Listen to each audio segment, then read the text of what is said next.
मेरे प्यारे future chartered accountants, आप सबका स्वागत है इस चैनल पर जिसका नाम है श्रीनिधि बोरीकर सीए इंटरमीडिएट। मित्रों, एक बड़े से यूट्यूब पर एक छोटा सा चैनल है, इसे सर्च करिए, चैनल को सब्सक्राइब करिए, सारे बेल नोटिफिकेशंस को ऑन करिए ताकि वीडियो का नोटिफिकेशन सही समय पर आप लोगों को मिल सके। उसके बाद जब आप चैनल पर आओगे तो आपको ऑडिटिंग से रिलेटेड वीडियो लेक्चर्स यहाँ पे सीए इंटरमीडिएट के मिलने वाले हैं। अभी तक हम लोगों ने 7 लेक्चर्स अपलोड कर दिए हैं आपके चैप्टर नंबर 1 के, ठीक है। फिर जब आप प्लेलिस्ट सेक्शन में जाओगे तो आपको एक लेटेस्ट प्लेलिस्ट दिखेगी जिसका नाम रखा है 2024-25 CA inter auditing and ethics. इस पर आप क्लिक करोगे तो आपको सिक्वेंशियली सारे के सारे लेक्चर्स जितने भी अपलोड होने वाले हैं आपकी सितंबर 2024 एग्ज़ाम के पहले, वो सारे लेक्चर्स आपको यहाँ पे सिक्वेंशियली मिलने वाले हैं। तो इस प्लेलिस्ट के ऊपर आपका ध्यान हमेशा होना चाहिए, ठीक है।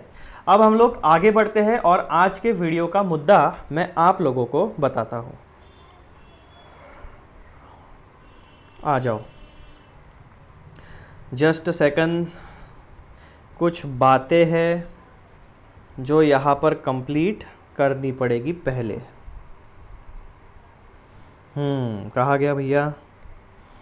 ये है, चलो अपलोड के लिए यानी यहाँ पर डिस्प्ले के लिए आपका टॉपिक रेडी हो चुका है। तो मैं आपको दिखाता हूँ आपकी स्क्रीन के ऊपर। तो मित्रों, आ जाओ सीधे इंडेक्स में। आज हम कौन सा टॉपिक पढ़ने वाले हैं जो अभी मैंने यहाँ पर आपको दिखाना है, वो टॉपिक है टॉपिक नंबर 10।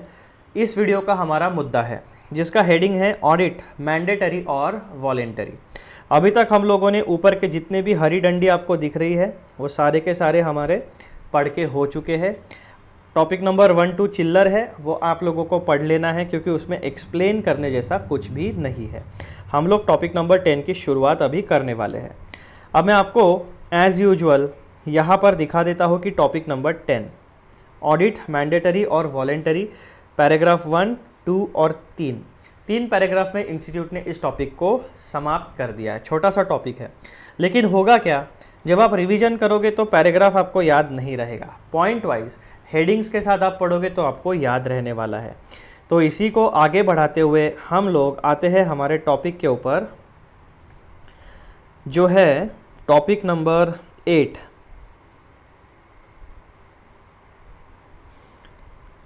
ऑडिट मैंडेटरी है या वॉलेंटरी है, इसका मतलब यहाँ पर आपको 2 सिचुएशंस दिखती है। पहली सिचुएशन है मैंडेटरी की, दूसरी सिचुएशन है वॉलेंटरी की। इसको हम लोग 1 और 2 इस तरीके से मार्किंग कर देंगे ताकि हमें अच्छे से समझ में आ जाए। और इसके एरोस जो है, मैंडेटरी ऑडिट के बारे में जानकारी यहाँ पर है और वॉलेंटरी ऑडिट के बारे में जानकारी यहाँ पर है। तो हमें इंडेक्स में ही पता चल गया कि 2 सिचुएशन है। एक सिचुएशन जहाँ पे ऑडिट कंपलसरी करना पड़ता है और दूसरी सिचुएशन है जहाँ पर ऑडिट कंपलसरी नहीं है, आप लोग खुद होके ऑडिट करा सकते हो अपने फाइनेंशियल स्टेटमेंट्स का। तो जो पहली सिचुएशन है उसमें हमें 2 बातें पढ़नी है। कंपलसरी कब होता है? जब कोई लीगल प्रोविज़न कहे तब, या फिर जब गवर्नमेंट कहे तब। 2 केसेस में आपको कंपलसरी ऑडिट कराना पड़ सकता है। दूसरा पॉइंट, ऑडिट खुद होके आप कब करा सकते हो? तो ऐसे इंस्टेंसेस हमने कहे हैं नॉन मैंडेटरी इंस्टेंसेस, जहाँ पे ऑडिट कराना कंपलसरी नहीं है लेकिन आप अपने फ़ायदे के लिए ऑडिट करा लेते हो। और दूसरा, जहाँ पर आपका कोई भी एंटिटी है, वेदर बिजनेस एंटिटी या नॉन बिजनेस एंटिटी, उनकी खुद की कुछ इंटरनल पॉलिसी होती है, उसकी वजह से वो लोग ऑडिट करा लेते हैं। तो ये कुल मिलाकर 4 इंस्टेंसेस हमें देखने हैं और 2 सिनेरियोज़ हमें पढ़ने हैं। छोटा सा टॉपिक है, इस वीडियो में केवल हम यह एक ही टॉपिक कंप्लीट करने वाले हैं, ठीक है। आ जाओ, टॉपिक नंबर 8 हेडिंग है आपका ऑडिट मैंडेटरी है या वॉलेंटरी है, ठीक है। तो सबसे पहला मुद्दा, ऑडिट मैंडेटरी कब होता है? पॉइंट नंबर ए, किसी लीगल रिक्वायरमेंट की वजह से। उसमें क्या कहते हैं हम लोग, some entities such as companies are legally required to have their accounts audited. अब ये जो कंपनी फॉर्म ऑफ बिजनेस है, इसको गवर्न कैसे किया जाता है? इसको गवर्न किया जाता है कंपनीज एक्ट 2013 के माध्यम से। कंपनीज एक्ट 2013 क्या है? एक स्टैट्यूट है ना। उस स्टैट्यूट्स में सेक्शंस है और उस स्टैट्यूट्स के कुछ रूल्स है, that means principles and rules, इन दोनों के मिला के आपका कंपनीज एक्ट 2013 बनता है। और वो सारे कंपनीज़ को, यानी जो भी कंपनीज एक्ट 2013 के अंडर कंपनीज़ के रजिस्ट्रार के पास जाके खुद के एंटिटी का नाम एक कंपनी के तौर पे वेदर प्राइवेट लिमिटेड और प्राइवेट लिमिटेड रजिस्टर कराते हैं, तो उन्हें कंपनीज एक्ट 2013 की सारी प्रोविजंस मैंडेटरीली फॉलो करनी पड़ती है। और कंपनीज एक्ट 2013 ये कहता है कि कोई भी कंपनी हो जो हमारे रजिस्ट्रार के पास रजिस्टर है, उसको मैंडेटरीली ऑडिट कराना पड़ेगा। किस चीज़ का? अपने फाइनेंशियल स्टेटमेंट्स का। इसका मतलब 1 अप्रैल से लेकर 31 मार्च तक आपके जितने भी इकोनॉमिक, फाइनेंशियल, मॉनेटरी ट्रांजैक्शंस होंगे, उन सारी चीज़ों के वो सारे ट्रांजैक्शंस आपके फाइनेंशियल स्टेटमेंट्स में दिखने वाले हैं। तो आपको उन फाइनेंशियल स्टेटमेंट्स का ऑडिट कराना कंपलसरी है। तो कंपनीज एक इंस्टेंस हो गया।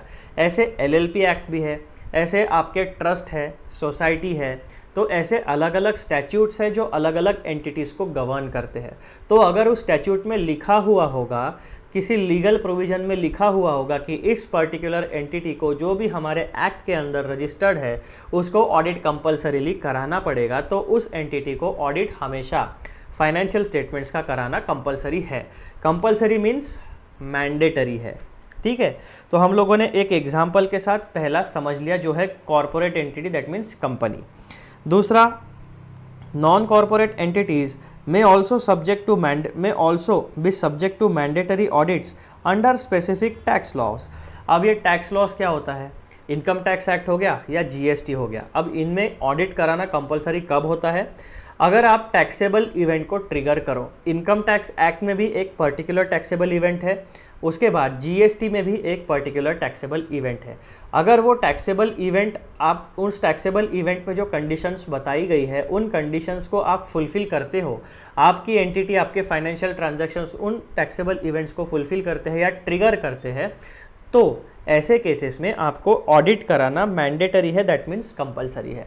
इनकम टैक्स एक्ट में क्या कहा गया है? अगर आपका टर्नओवर, स्पेसिफिक टर्नओवर एक अमाउंट के ऊपर गया तो आपको ऑडिट करना कंपलसरी है, दैट मीन्स टैक्स ऑडिट कराना कंपलसरी है। GST में क्या दिया गया है? सर्विस प्रोवाइडर के लिए और गुड्स मैन्युफैक्चरर के लिए।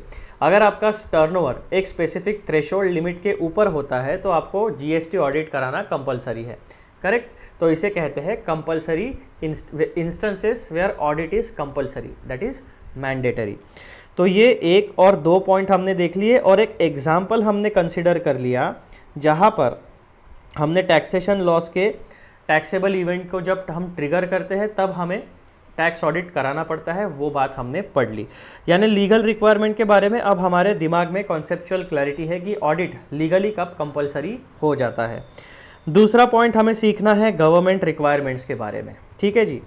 Certain entities like schools might need to undergo an audit to receive grant or assistance from the government। इसका मतलब क्या हुआ? आपको जो हमारी गवर्नमेंट है, आपका एक एजुकेशनल इंस्टीट्यूशन है, उस एजुकेशनल इंस्टीट्यूशन में स्कूल भी हो सकती है, कॉलेज भी हो सकता है, उसके बाद में रिसर्च इंस्टीट्यूट भी हो सकता है, यूनिवर्सिटी भी हो सकती है, any institution which imparts education और which helps to improve the study material या स्टडी मटेरियल को क्रिएट करता है या एजुकेशन एज अ ओवरऑल सारी की सारी फील्ड में कुछ ना कुछ कंट्रीब्यूशन देता है, एक ऐसा इंस्टीट्यूशन है। अब क्या होता है जनरली कि ये जो एजुकेशनल इंस्टीट्यूशन होते हैं, जनरली, मैं हमेशा की बात नहीं कर रहा, जनरली नॉन प्रॉफिट होते हैं, यानी वो सोसाइटी की मदद के लिए बनते हैं। लेकिन आज के ज़माने में एजुकेशन एक बिज़नेस ऑर्गेनाइजेशन भी, एक बिज़नेस की तरह भी चलता है। जैसे कि आप प्राइवेट एकेडमीज़ देखते हो, प्राइवेट यूनिवर्सिटीज़ देखते हो, प्राइवेट कॉलेजेस देखते हो, है ना। तो इस तरीके से तो एजुकेशन फील्ड में प्राइवेट सेक्टर भी है, यानी प्रॉफिट सेक्टर भी है, और नॉन प्रॉफिट सेक्टर में भी काम होता है। तो प्राइवेट सेक्टर के पास तो जनरली फंडिंग आ जाता है, लेकिन जो नॉन प्रॉफिट है, जो प्रॉफिट चार्ज नहीं करते हैं किसी भी व्यक्ति से जिसे वो एजुकेशन में हेल्प करते हैं, तो ऐसे लोगों को क्या होता है, जिनके पास प्रॉफिट नहीं है, जो प्रॉफिट नहीं जनरेट करते हैं, जो वेल्थ क्रिएट नहीं करते हैं, उन लोगों को गवर्नमेंट की ग्रांट या असिस्टेंस लगती है, दैट मीन्स फंडिंग लगेगा, वर्किंग कैपिटल लगेगा।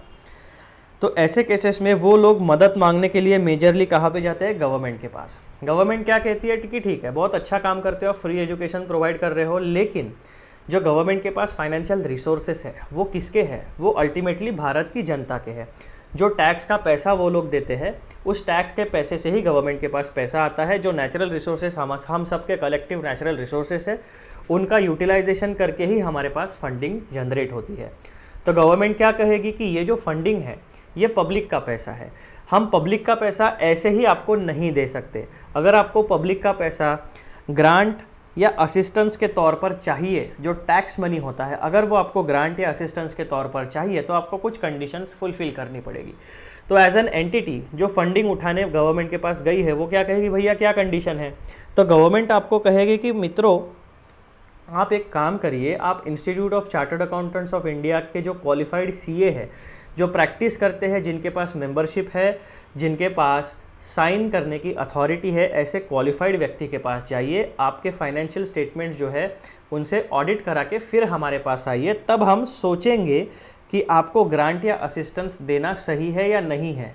क्या आप ग्रांट या असिस्टेंस रिसीव करने के लिए एलिजिबल हो या नहीं हो। तो ऐसे केसेस होते हैं। तो इन इंस्टेंसेस को कहा जाता है गवर्नमेंट की अलग अलग रिक्वायरमेंट्स। तो ऑडिट कंपलसरी दो इंस्टेंसेस में होता है, पहला लीगल रिक्वायरमेंट के कारण और दूसरा गवर्नमेंट रिक्वायरमेंट के कारण। तो मित्रों ये है आपका मैंडेटरी ऑडिट का सिनेरियो। ठीक है, अब हम लोग बात करने वाले हैं वॉलंटरी ऑडिट, यानी जो खुद होके ऑडिट करते हैं उसमें क्या सिचुएशन होती है, क्या सिनेरियो आपको दिखता है। तो मैंडेटरी ऑडिट का सबसे पहला सिनेरियो जो है वो है non mandatory instances. Audit compulsory नहीं है, लेकिन जो एंटिटी है जो फाइनेंशियल ट्रांजैक्शंस कंडक्ट करती है वो खुद होके ऑडिट कराना चाहती है। क्यों? क्योंकि ऑडिट के साथ कुछ बेनिफिट्स एसोसिएटेड है। अब हमने बेनिफिट्स जो है इसके पहले वाले ही लेक्चर में हमने कवर किया था। क्या बेनिफिट्स होते हैं एक फाइनेंशियल स्टेटमेंट के ऑडिट के? हाई क्वालिटी इंफॉर्मेशन, दूसरा होता है safeguarding shareholder interest, तीसरा होता है मॉरल चेक ऑन एम्प्लॉयज़, और चौथा बेनिफिट है असिस्टेंस टू गवर्नमेंट अथॉरिटीज़, पांचवा बेनिफिट है reliability for lenders and bankers, sixth benefit है detection of fraud and errors, and seventh benefit है रिव्यू ऑफ इंटरनल कंट्रोल्स। तो ये बेसिकली 7 मोटा मोटी इंपॉर्टेंट आपके बेनिफिट्स होते हैं। तो ये जो एंटिटीज़ है जो फाइनेंशियल ट्रांजैक्शंस को कंडक्ट करती है उनको भी वो बेनिफिट चाहिए होते हैं। तो इस वजह से वो लोग क्या करते हैं, where audits are not always legally required, many entities opt for voluntary audits to reap the benefits associated with the audit process. Financial statements का जब आप ऑडिट कराते हो तो उसमें 7 बेनिफिट्स निकल के आते हैं। उन बेनिफिट्स का फ़ायदा उठाने के लिए नॉन मैंडेटरी ऑडिट भी लोग करा लेते हैं, यानी कंपलसरी नहीं है फिर भी ऑडिट करा लेते हैं। ये है आपका सिनेरियो पहला वाला। दूसरे सिनेरियो में क्या चीज़ें कही जाती है कि कुछ इंटरनल पॉलिसीज़ है। कौन सी इंटरनल पॉलिसी है वो? सम organisations may have internal rules that mandates audit, recognizing the advantages such as improved financial credibility, enhanced control mechanisms and increased stakeholder confidence। तो किसी भी ऑर्गेनाइजेशन को खुद की इज्जत प्यारी होती है। फॉर एग्जांपल अब जैसे यहाँ पे इन्होंने क्या बात कही है, इंटरनल पॉलिसी की। अब एक बिजनेस एक सिंपल ऑर्गेनाइजेशन है, बिजनेस वाली नहीं, एक ऑर्गेनाइजेशन है, वो क्या करती है, क्राउड फंडिंग से पैसा उठाती है। That means donation, subscription, membership, इस तरीके से पब्लिक से पैसा उठाती है और वेलफेयर के काम करती है। जैसे ये रोटरी क्लब होते हैं, है ना, इस तरीके की ऑर्गेनाइजेशंस, प्राइवेट क्लब्स होते हैं। तो ये क्या करते हैं, अपने मेंबर से पैसा लेते हैं, क्राउड फंडिंग करते हैं, एक फैसिलिटी बनाते हैं, एक इंफ्रास्ट्रक्चर बनाते हैं और फिर उसके थ्रू अपने मेंबर्स या जिन्होंने डोनेशन दिया है उनको सर्विस या गुड्स छोटे मोटे प्रोवाइड करते हैं। तो ऐसे केसेस में क्या होता है, लोग किसी भी ऑर्गेनाइजेशन में जाके डोनेशन या सब्सक्रिप्शन तभी देंगे या तो उन्हें कुछ बेनिफिट मिले या तो उन्हें ये दिखे कि ये ऑर्गेनाइजेशन सोसाइटी में पॉजिटिव इम्पैक्ट डालती है। जैसे अनाथ आश्रम, कोई अनाथ आश्रम मेंटेन करता है तो लोग खुद होके उनको पैसा देते हैं, कोई ओल्ड एज होम चलाता है तो लोग खुद होके डोनेशन देते हैं, कोई मंदिर बनाता है तो बहुत सारे लोग बहुत सारा डोनेशन चुपचाप देके दान पेटी में चले जाते हैं। ठीक है, तो इस तरीके के बहुत सारे काम होते रहते हैं। तो ऐसे केसेस में क्या होता है, यहाँ पे पब्लिक का ट्रस्ट इन्वॉल्व होता है।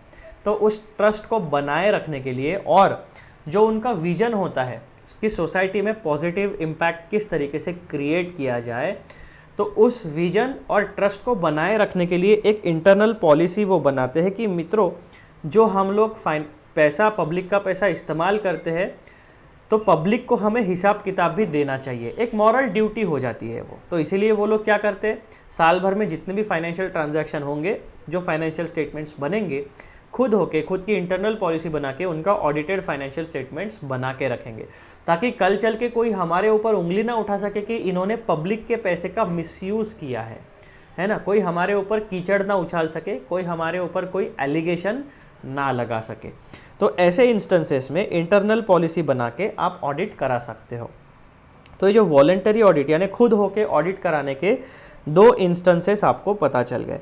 तो ये जो इंटरनल पॉलिसी वाला आइटम है, यहाँ पे आपको क्या क्या मिलेगा, improved financial credibility point number 2, enhanced control mechanism point number 2, ये पॉइंट नंबर 1 हो गया। उसके बाद इंक्रीज्ड स्टेक होल्डर कॉन्फिडेंस, ये हो गया पॉइंट नंबर 3। इसकी वजह से आप इंटरनल पॉलिसी बनाते हो और अपना वॉलंटरी ऑडिट को कंडक्ट करा लेते हो।